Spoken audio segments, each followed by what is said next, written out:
circulación masiva. Y la noticia me llamó la atención porque la noticia decía que algunos científicos y biblistas preguntaron a la inteligencia artificial si en verdad este libro, la Biblia, era el libro escrito por tantos autores como nosotros, los creyentes, ¿verdad?, afirmamos que fue, y si era tan antiguo como también afirmábamos que fuera. Parece que estos científicos crearon un software especial para hacer esto, ayudados por la inteligencia artificial. Y bueno, la conclusión es, hermanos, que sí, que en verdad todos estos libros de la palabra, tal como nosotros los conocemos, han sido escritos en la época en que los eruditos bíblicos han dicho, han afirmado que fueron escritos. La otra cosa interesante es que sí, también una de las conclusiones es que no fue escrito por un solo hombre, o sea, una sola persona no inventó todo esto, sino que hubo muchos escritores, y que de una u otra manera entonces lo que aquí está refleja lo que era el pensamiento tanto en el tiempo del Israel antiguo como en el tiempo del Nuevo Testamento.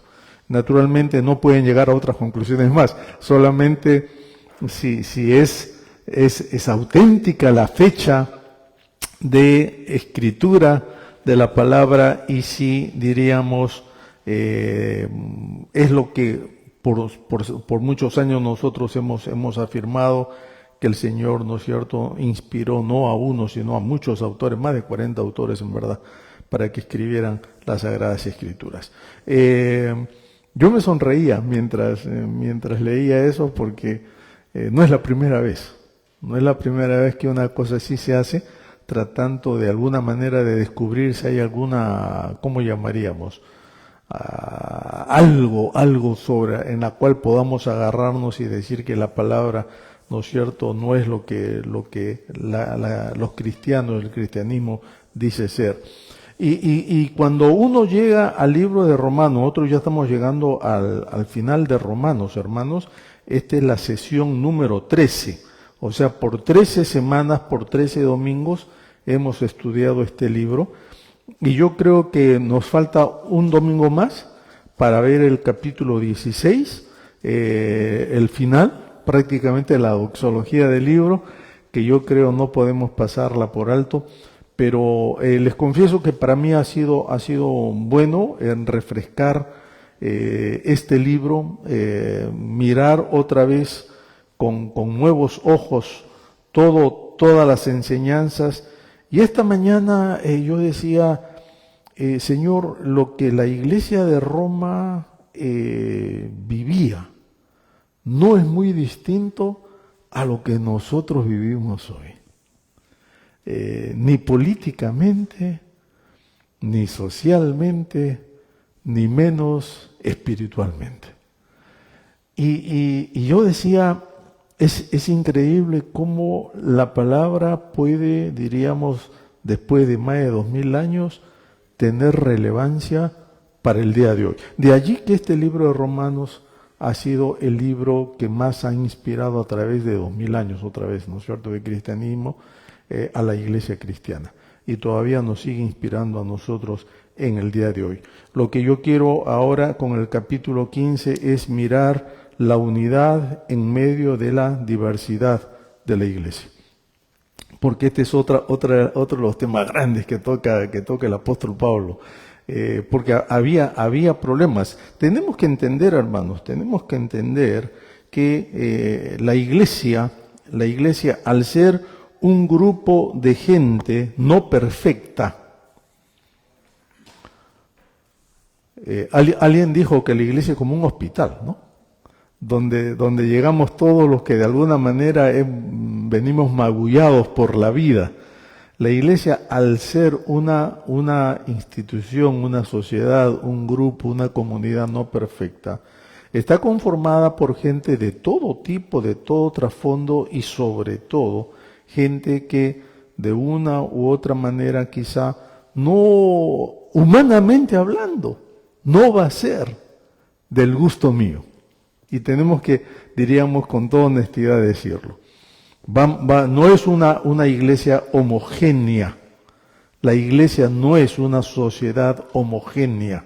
O sea, no todos son igualitos. La iglesia es una sociedad totalmente heterogénea, diversa. Pedro dice, ¿no?, que está conformada por gente, pero unida por la multigracia, la multiconformidad de Dios entonces en Cristo Jesús. Y Pablo lo reafirma de la siguiente manera. En el capítulo entonces que ahora nos toca ver, capítulo 15, Pablo hace referencia al capítulo 14. Yo no he querido tocar el 14 porque el 15 lo resume. Por eso que he salteado el 14 para irme directamente al 15.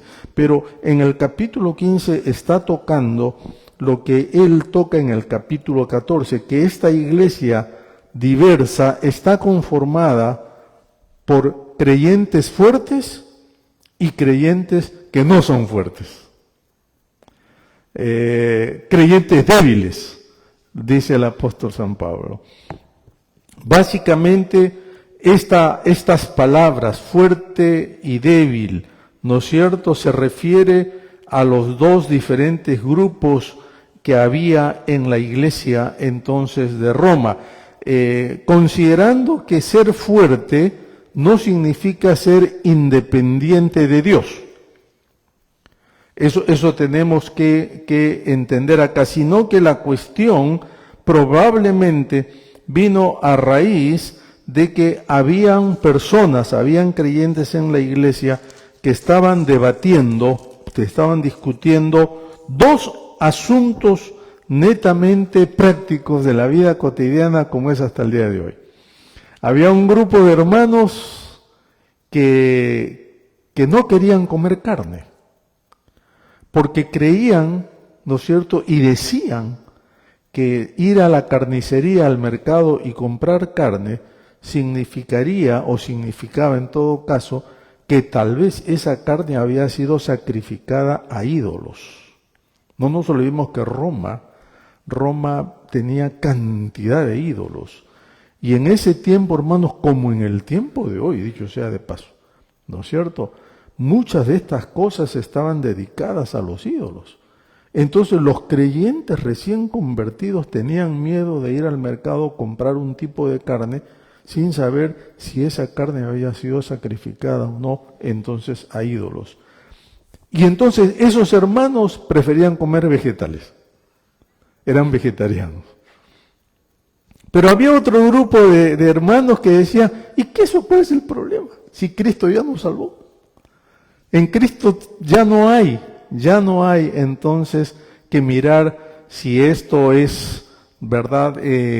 ¿Cómo llamaríamos? Impropio o no propio, a menos que sea algo que nosotros en verdad lo sepamos a ciencia cierta. Entonces, para muchos de ellos el comer carne, ir allá a comprar la carne, no era ni un problema, en tanto que no se pregunte si esa carne había sido dedicada a algún ídolo. Es lo que Pablo mismo decía en otra parte, ¿no? Cuando tú estás visitando a alguien y te invitan a comer y te ponen comida delante de ti, no preguntes qué tipo de comida es ni de dónde viene esta comida por causa de tu, ¿qué cosa? Conciencia. Yo recuerdo estando en la India una vuelta, estábamos en el lobby del hotel conversando, esperando una reunión y entonces vinieron en verdad dos monjes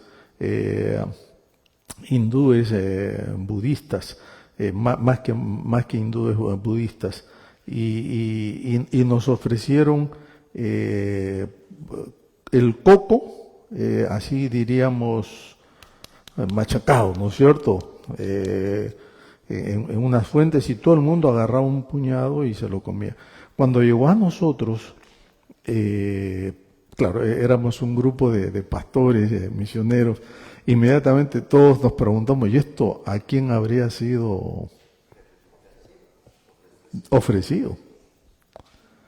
Creo que esa fue la única vez en la cual yo hubo otra vez en Hong Kong, ahí en China, que también me pregunté lo mismo, pero esta vez ahí en la India, yo me acuerdo que nos miramos y dijimos, yo no voy a comer esto. Ahora, todos los que estábamos ahí éramos pastores, o sea, no había ningún hermano débil, entre comillas.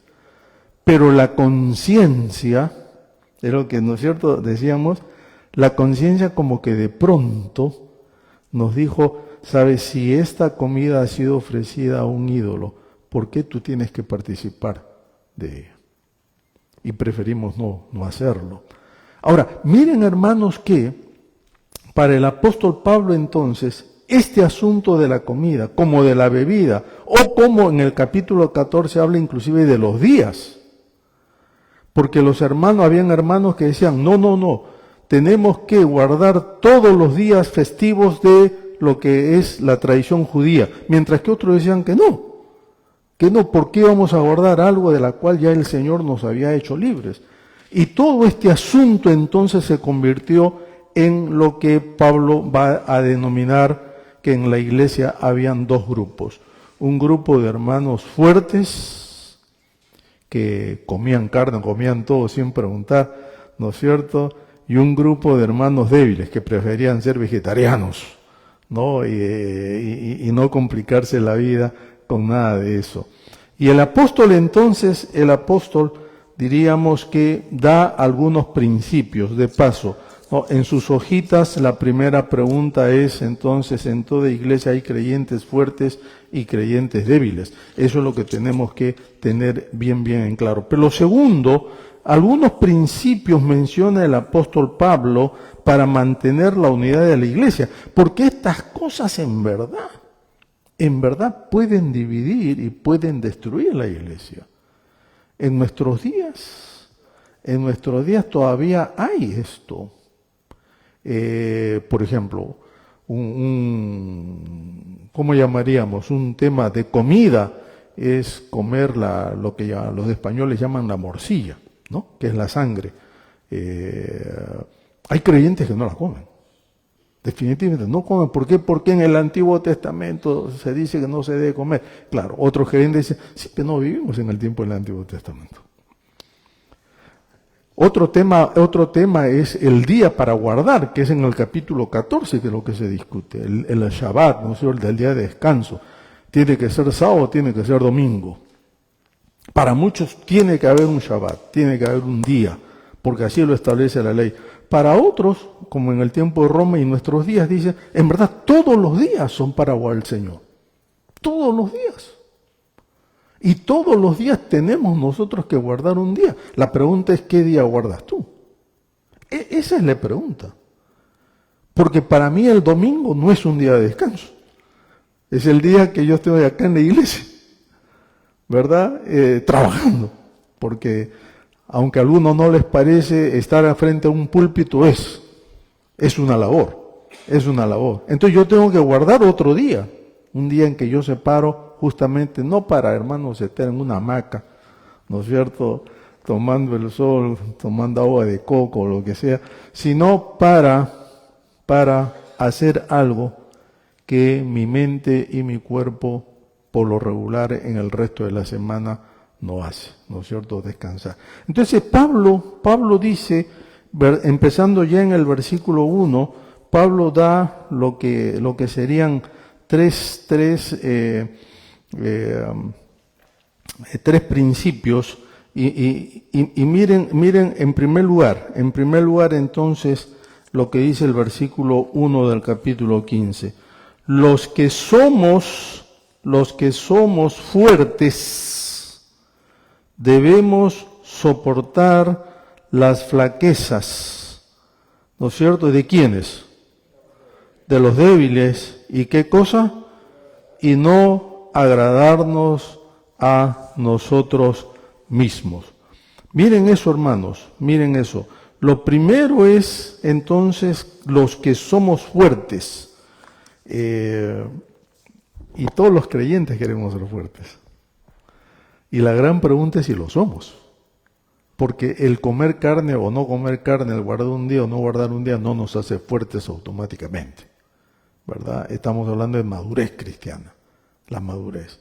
Pero lo primero que Pablo en el versículo 1 enseña es el primer principio para guardar la unidad en medio de la diversidad, es la abnegación. Abnegación, eso es lo primero. ¿No es cierto? Y eso de la abnegación básicamente es entonces renunciar a nuestros propios deseos, como dice al final del versículo 1.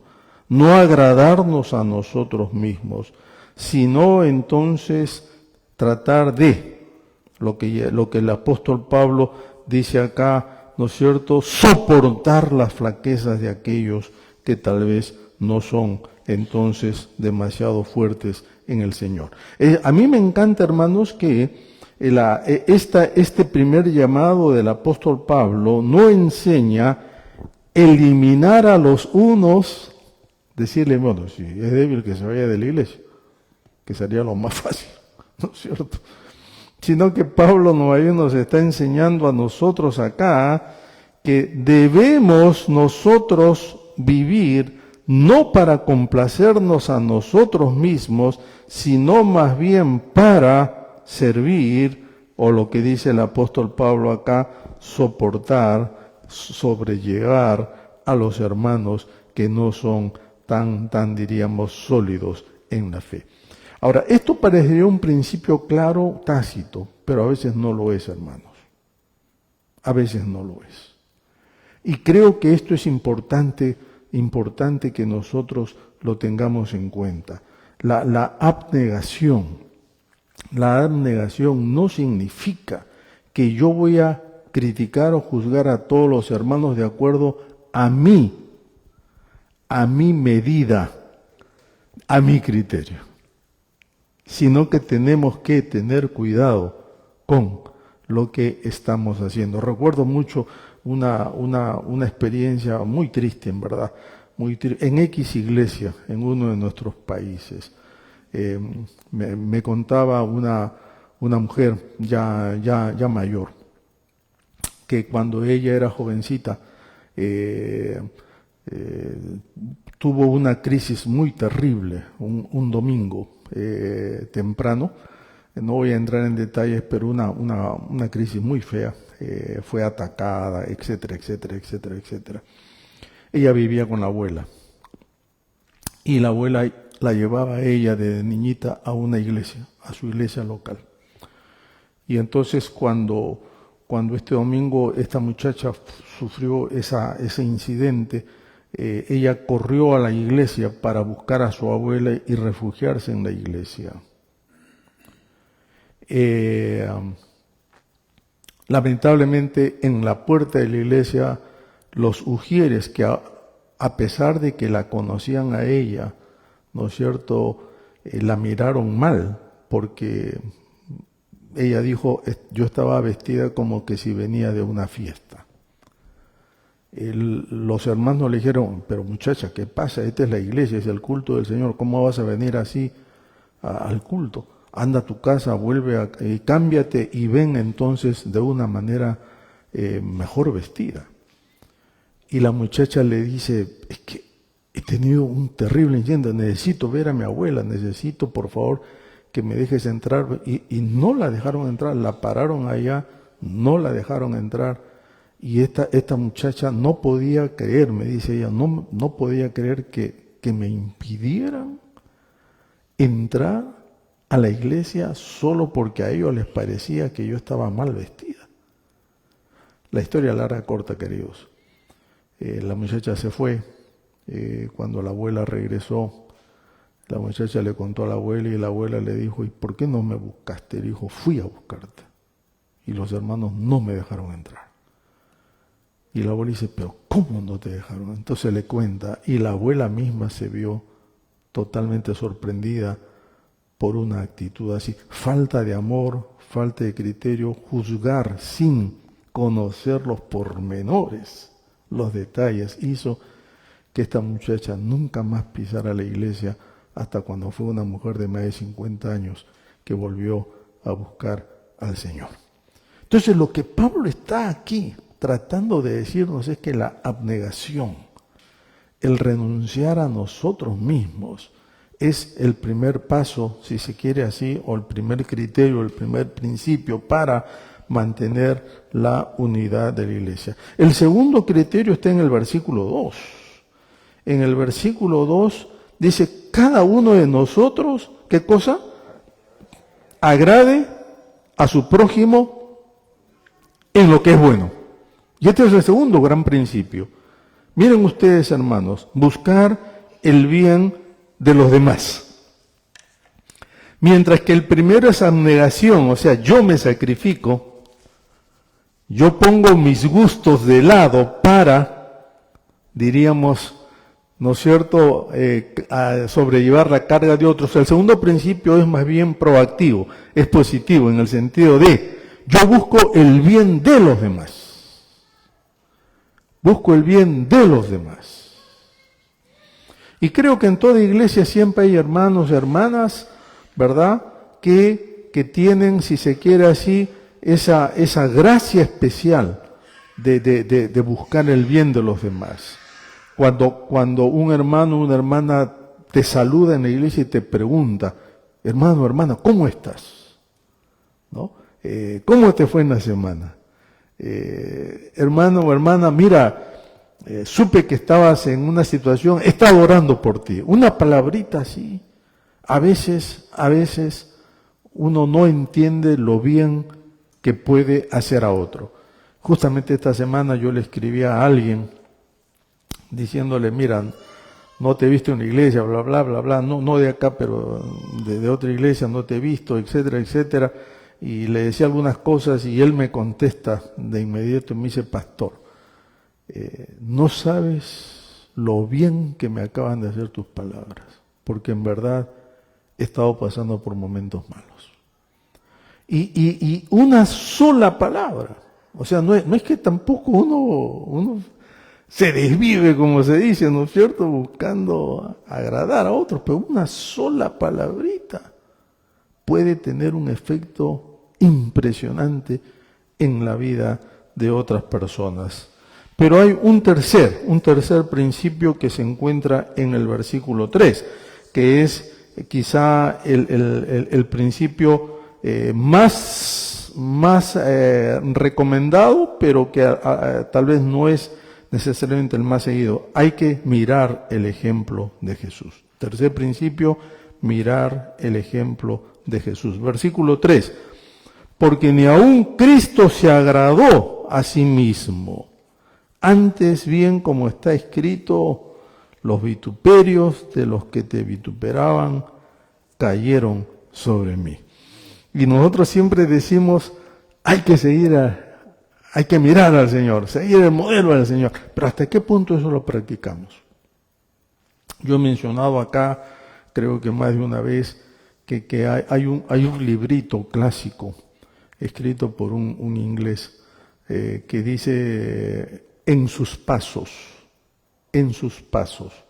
así se llama el librito, y este autor de comienzos del siglo pasado basa todo su libro en una pregunta hasta cierto punto retórica, pero importante. Dice, si yo me encuentro en una situación X, antes de tomar una decisión o antes de hacer algo, debería preguntarme, ¿qué haría Jesús si estuviera en mi lugar? ¿Qué haría Jesús si estuviera en mi lugar? Y creo, hermanos, que esa sencilla pregunta, esa sencilla reflexión cambia toda nuestra manera de hacer las cosas, hablar, conversar, aún de preocuparnos en los demás, o si tenemos ganas de criticar a alguien, inclusive eso también nos cerraría la boca, por ponerlo de alguna manera. ¿Hay alguien que te ofendió?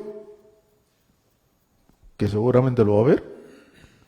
La pregunta antes de explotar es, ¿qué haría Jesús en mi lugar? ¿Qué haría Jesús en mi lugar? ¿Por qué? Porque el Señor Jesús cuando muere en la cruz, prácticamente Él renuncia a todos sus derechos. Ahí está la abnegación, ¿verdad?, de la que estamos hablando. Ahí está todo ese, ¿cómo llamaríamos? Esos buenos deseos para los demás. ¿Se acuerdan cuando el Señor le dice al Padre, Padre, no les tomes en cuenta su pecado? Pero también el Señor indudablemente nos recuerda, queridos, que en nosotros tiene que haber una actitud también así parecida.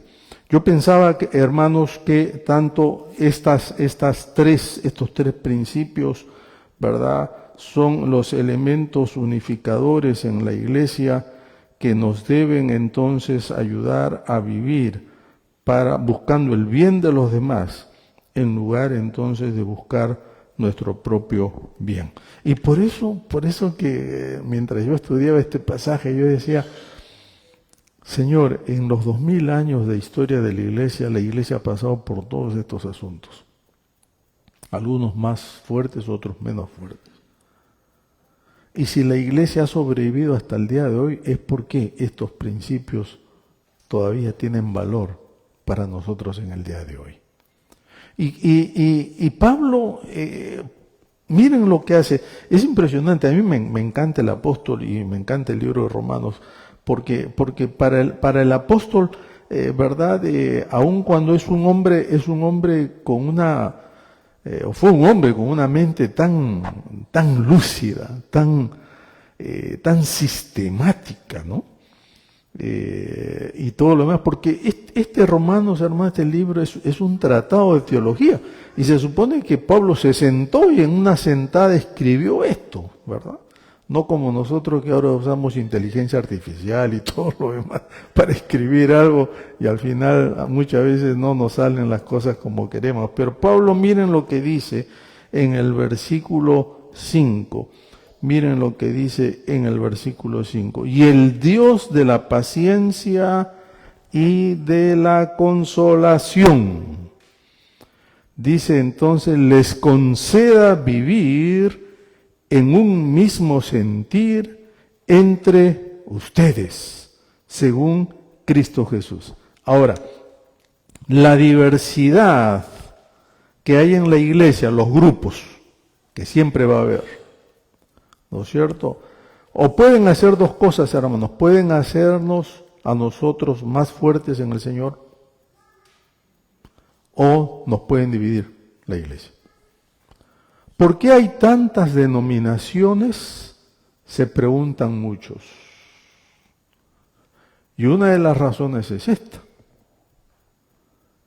Una de las razones más diríamos, obvias y lamentables, es que muchos no pudieron vivir en el mismo cuerpo de la iglesia local por diferentes razones, que pudieron ser doctrinales, pudieron ser administrativas, pudieron ser personales, y se fueron y abrieron otra iglesia, y como no podían llamarse ya o usar el nombre de esta iglesia, pusieron otro nombre, y así entonces se fueron propagando. Ahora dicen que hay más de 5.000 denominaciones diferentes en el mundo. Increíble. De una sola iglesia, que es el resultado de la iglesia que Dios forma en Jerusalén, tenemos ahora esa variedad de congregaciones, algunas que se parecen mucho, otras que no se parecen en nada. Y hermanos, y seguirán dividiéndose las iglesias, lamentablemente. Eso porque es parte de nuestra, diríamos, naturaleza humana.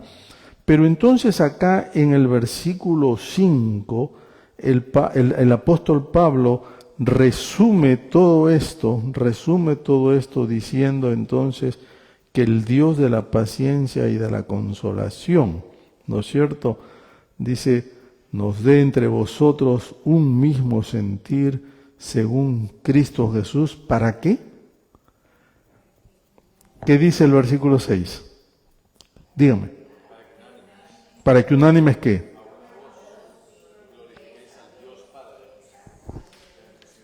Eso. Me encanta cómo Pablo lo pone. Después que hace un análisis así tan detallado, tan estructurado de cómo la iglesia debe vivir, Pablo dice, ahora, esto no es para que tu iglesia sea mejor que otra. Esto no es para que tu iglesia sea más grande que otra. Esto no es para que tu iglesia tenga un premio, ¿no es cierto?, a la excelencia, ni mucho menos. Sino, dice en el versículo 6, y esto es lo bonito, hermanos, para que unánimes, o sea, juntos todos, a una voz, glorifiquen al Padre, a Dios y Padre de nuestro Señor Jesucristo. Termino con esto porque esto es bastante claro, casi no necesita mayor explicación. Pero Pablo en su mente está mirando que la iglesia es como un gran coro, un coro músicos. Y hermanos, la música siempre ha sido parte de la iglesia y yo concuerdo con Melitza, ¿no? Que Ricky, el Señor te usa mucho a ti con la música y gracias a Dios por ello, ¿verdad? Pero para Pablo, todos en la iglesia somos como músicos cantando un canto a Dios a una sola voz, en armonía. Esto me trasladó a mis tiempos de estudiante cuando cantaba en coros. Y mi profesor de música era un hombre, digo era porque pasó a la presencia de Dios ya, pero era un hombre, uno de esos músicos, qué sé yo, que solamente vivían para la música, ¿no es cierto? Era un músico como ningún otro, toda su vida la dedicó a dirigir coros, dirigir grupos, etcétera, etcétera. Pero sus ensayos eran cansadores, eran abrumadores, sus ensayos eran fuertes. Pero ¿saben qué, queridos? Es a través de esos ensayos que ese coro que él tenía, un coro que cantaba, ¿verdad?, semiprofesionalmente, pudo deleitar a mucha gente, creyentes y no creyentes ahí en la Argentina. Uno de los ensayos más duros que teníamos con nuestro director era cuando teníamos que cantar en grupo y nos hacía, en grupos pequeños, nos hacía círculos y luego entonces él nos daba el ritmo y nos decía que cantemos. Y él decía, si tú puedes identificar tu voz en medio de ese grupo, es porque estás cantando mal. Tu voz tiene que mezclarse con las 4 o 5 otras voces, de tal manera que si yo me paro en medio, yo no puedo decir está cantando fulano, está cantando sultano, sino que es solamente un bloque que sale. Y nosotros decíamos, y hermanos, eso era, nos ponía a un integrante literalmente en una esquina del salón, uno ahí, otro en la otra esquina, otro en la otra esquina y otro en la otra esquina. Y decía, otra vez, y empezamos a cantar. Y si nosotros mismos no escuchábamos que todos íbamos al mismo ritmo, sin mirarlo a él, quien era nuestro director, entonces él paraba todo. Y de un grito, porque nos gritaba, ¿no es cierto? De un grito nos decía, que yo decía, pero ustedes no tienen ritmo en su cuerpo. Decía, ustedes no tienen corazón. El corazón da el ritmo, ese beat, ¿no? Hagan caso a eso, escuchen eso. Y otra vez. Y cantidad de ejercicios así. Y me hacía pensar, hermanos, en lo que Pablo dice acá. Exactamente. La iglesia debe sonar como un gran coro, una sola voz. Miren eso. Una sola voz. No la del pastor, no de los asesores de la junta, no de nadie en particular, sino una sola voz. Y eso entonces, eso es justamente para glorificar a Dios y Padre de nuestro Señor Jesucristo. Yo creo que en la iglesia en el día de hoy, hermanos, se escuchan muchas voces. Y por eso que en el mundo no saben a quién oír. Y yo quisiera que de aquí, de nuestra iglesia, Casa de Gracia, se escuche una sola voz de unidad, de armonía, en medio de la diversidad. Cosa que el resto que nos conoce a nosotros pueda ver y pueda sentir que hay entonces eso, ¿verdad?, en nuestra congregación. Y el versículo 13 es hermoso, solamente lo voy a leer porque dice: y el Dios de la esperanza os llene de todo gozo y paz en la fe, para que abunden en esperanza por el poder del Espíritu Santo. Miren lo que dice el Dios de la esperanza. No es el Dios de esperanza. En el idioma original, esto tiene el artículo definido la. No es solamente el sustantivo esperanza, sino que tiene el artículo la. Y en el idioma español, como en el idioma inglés, los artículos son importantes. En el inglés no mucho, pero en el español y en inglés, ese artículo, la esperanza, está hablando de algo definido. Es la esperanza de Cristo que el creyente tiene, ¿no es cierto?, cuando lo conoce a Él. Y es por eso que al final de sus hojitas ustedes van a encontrar algunas sugerencias prácticas para mantener la unidad en medio de la diversidad. En primer lugar, ¿podemos leerlo todos juntos, hermanos? ¿Qué dice? Evita más débil. 2. 3. 4. Y 5. Son recomendaciones prácticas, pero creo que muy útiles cuando estamos hablando de la iglesia del Señor diversa, diferente, pero que quiere vivir en la unidad y la esperanza de Cristo. ¿Amén, hermanos? Amén. Muy bien.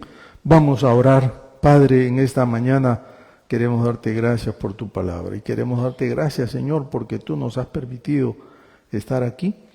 Señor, gracias sobre todo porque en medio de la diversidad de nuestra congregación te exaltamos a ti como el único Dios verdadero. Y Señor amado, enséñanos a amarnos unos a otros, enséñanos a buscar el bien de los demás por encima del nuestro. Y enséñanos sobre todo, Señor, a ser como Jesucristo, en que dio su vida por otros. Nos encomendamos en tus manos, Señor, en el nombre de Jesús. Amén.